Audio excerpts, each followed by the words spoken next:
What's up everyone, this is John with Skate Better, and today we are doing the Etnies Windrow Vulc shoe review.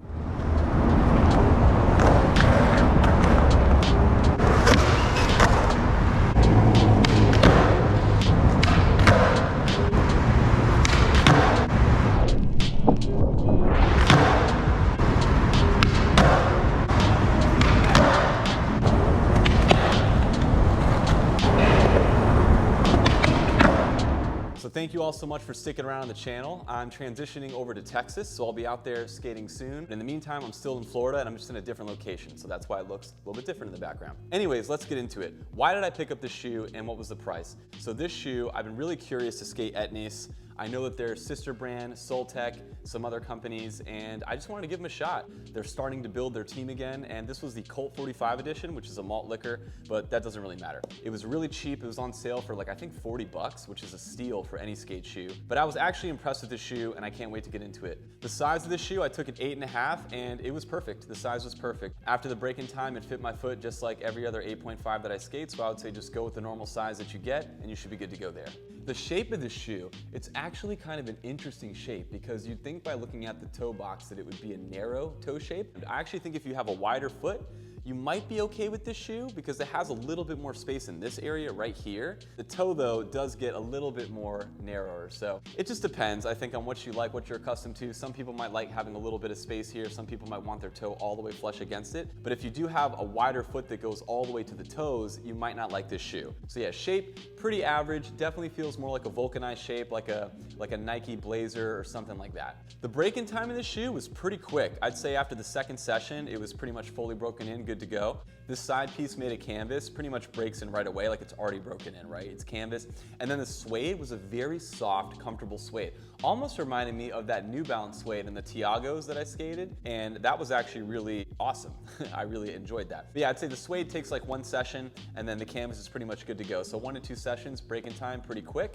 That's what I'd expect from a vulcanized shoe anyway. For the durability and comfort of this shoe, this is where the shoe kind of excels where other vulcanized might not. What surprised me was these sidewalls right here, these like kind of like inner sidewalls actually have a decent amount of padding. And not just on the top like liner, but actually going down into where the sole is on the sides, there is a little bit of padding there. It's not a lot, but you can tell that the canvas is reinforced on the inside, and that actually makes it a pretty comfortable shoe.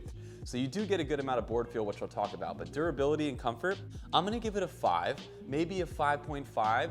Honestly, like if I was rating it on scale of every Vulc shoe I've skated, I might give it a 6.5 or a 7 because compared to the other Vulcs, it actually was pretty comfortable for what it is. However, in the grand scheme of all the shoes, I'm still gonna go with a solid 5 for durability and comfort. It was a cheap shoe. It doesn't have too much going on anywhere else. There's no like extra heel pad, and the tongue is basically nothing. It does have a little bit of thin mesh on the inside, so it's not like a canvas tongue, but it's certainly not puffy, and it certainly doesn't have the amount of cushioning that I would like in a skate shoe. For the impact of this shoe, I'm gonna give it a solid 5.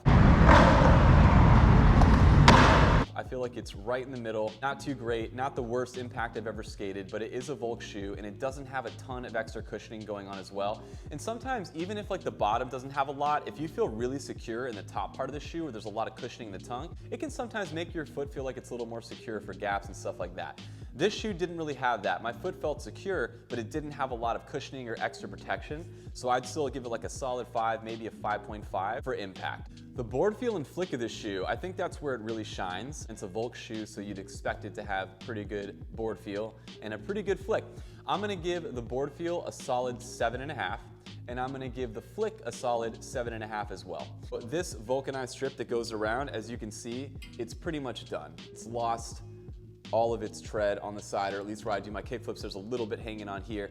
And then I have this kind of like ollie spot kickflip hole coming through, but there's at least one other layer underneath here that I can feel. So I'd say I got another couple weeks before that actually becomes a hole. This part here is definitely coming off, like most shoes that have a design like Adidas or Nike, something there.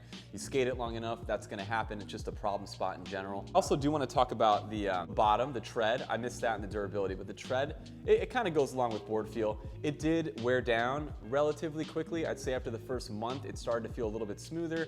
I still have a little bit of tread left to wear through in like my ollie spot. Get down, doodles. Durability wise, just know it's probably not gonna last that long. Once again, being canvas, it definitely did not hold up. It actually felt really, really good right out the gate for flicks.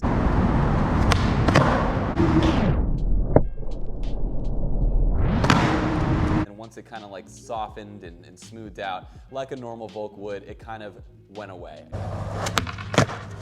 General pros and cons of this shoe. The general pro is that if you're looking for a cheap Vulc shoe, I think you can still find the shoe for like 35, 40 bucks online. It's pretty solid. If you're used to skating like Vans, maybe a Nike Blazer, something like that, you would have a good time for what you pay. And I think that the comfortability of this inside of like kind of the liner area would surprise you. It definitely surprised me. My foot felt secure.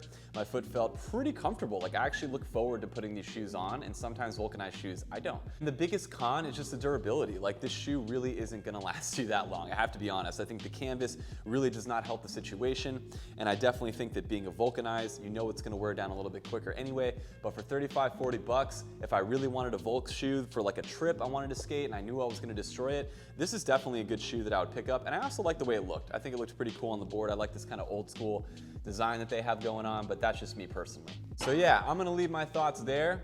You can all let me know if you've tried Etnies or another model that you recommend. I know a lot of people like the Jocelyn's, a lot of people like the Muranas. I would definitely give Etnies another chance after trying this shoe. I really did have a good experience.